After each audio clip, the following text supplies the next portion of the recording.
اللہ کا تعارف یعنی انٹروڈکشن، اللہ کی معرفت یا اللہ کے بارے میں جاننا۔ اس ٹاپک پر میں ایک طالب علم کی حیثیت سے بس اتنا کہہ سکتا ہوں کہ یہ ایک اتنا بڑا موضوع ہے کہ اگر میں اور تمام انسان، تمام جن اور تمام فرشتے بھی قیامت تک بیان کرنے لگے تو بھی ہم سب اختتام یعنی کنکلوژن پر نہیں پہنچ سکتے۔ جیسا کہ اللہ نے قرآن میں سورہ الکہف کی آیت نمبر 109 میں فرمایا کہ اس کی باتوں کو لکھنے کے لیے اگر سمندر روشنائی یعنی انک بن جائے تو وہ بھی ختم ہو جائے مگر اللہ کی باتیں، اس کی نشانیاں ختم نہ ہو۔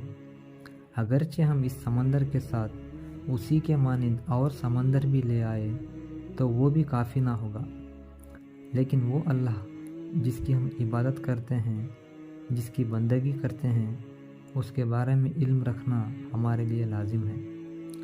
اللہ تعالیٰ کا معاملہ یہ ہے کہ اس کی جتنی خصوصیات ہیں وہ سب کے سب اپنی ذات و صفات میں خوبی پر مشتمل ہیں، مطلب کمپرائزنگ ایبسولوٹ ہے۔ مثال کے طور پر ہم روزانہ جن سے ملتے ہیں، جن کے ساتھ جیتے ہیں، جن کو ہم جانتے پہچانتے ہیں، ان تمام لوگوں میں ہم دیکھتے ہیں کہ کسی میں کچھ خوبیاں ہوتی ہیں اور کچھ لوگوں میں کچھ خامیاں موجود ہوتی ہیں۔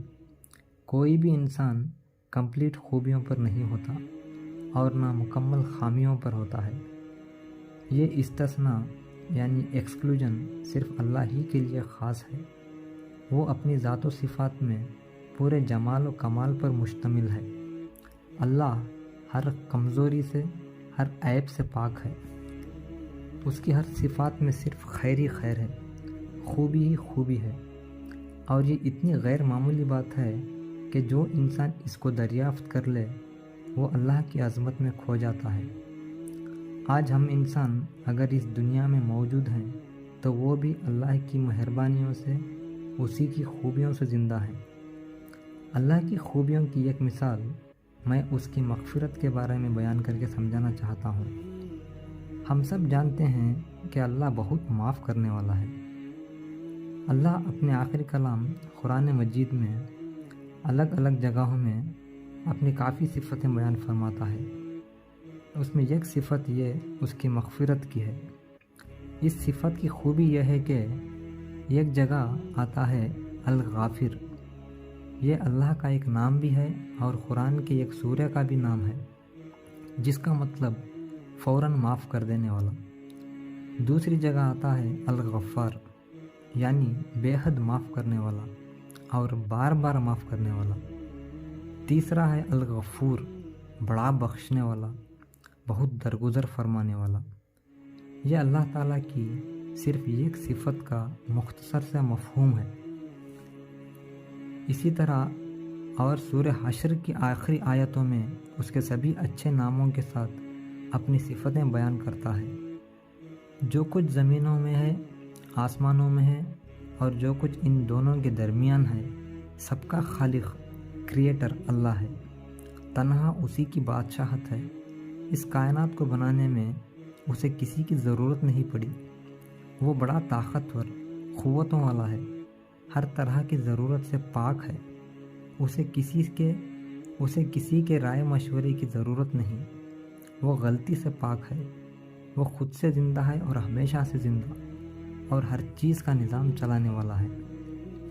سورہ اخلاص جس کی بڑی اہمیت بیان ہوتی ہے، اس کو سمجھ کر پڑھنے سے پتہ چلتا ہے کہ وہ اللہ ہمارا پروردگار ایک ہے۔ وہ بے نیاز ہے، نہ وہ کسی کا باپ ہے نہ کسی کا بیٹا، اس کا کوئی ہمسر نہیں۔ مزید غور و فکر سے معلوم ہوتا ہے کہ جب کچھ نہیں تھا تو وہ تھا، اور جب کچھ نہیں ہوگا تب وہ ہوگا۔ وہ اپنی ذات میں کامل اور بالکل بے نیاز ہے۔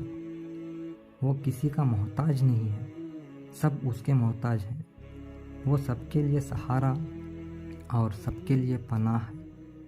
ہر چیز اس کے حکم سے وجود میں آتی ہے اور اسی کے حکم سے فنا ہوتی ہے۔ کوئی چیز اس کی ذات یا اس کے جوہر سے نہیں ہے، بلکہ ہر چیز اس کی مخلوق ہے۔ اور کوئی اس کا ہمسر یا برابری کا نہیں ہے۔ وہی مالک ہے، سب اس کے بندے اور غلام ہیں۔ ہم سب مسلمان گھرانے میں پیدا ہوئے ہیں۔ ہمیں پہلے ہی سے یہ سکھایا پڑھایا جاتا ہے کہ ہم اللہ کی عبادت کریں، نماز روزہ صدقہ کریں۔ یہ ہم کو ٹریڈیشنلی یعنی رسومی طور پر بتایا جاتا ہے، لیکن بہتر یہ ہوگا کہ ہم اللہ رب العالمین کو دریافت کر کے اس کی عبادت کریں۔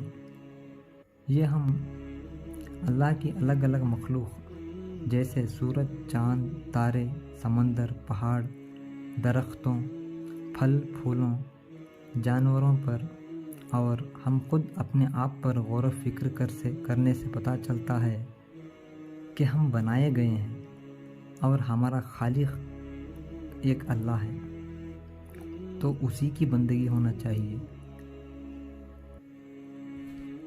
ایسے ہم اللہ کی مخلوق پر تجزیہ یا غور و فکر کر کے اس کی معرفت حاصل کر کے اللہ پر اور اس کے ہونے پر ایمان لائیں اور اسی کی عبادت اختیار کریں۔ اس عاجز بندے کی اس محنت کو پلیز اپنے ریلیٹیوز اینڈ فرینڈز تک پہنچائیں۔ السلام علیکم ورحمۃ اللہ وبرکاتہ۔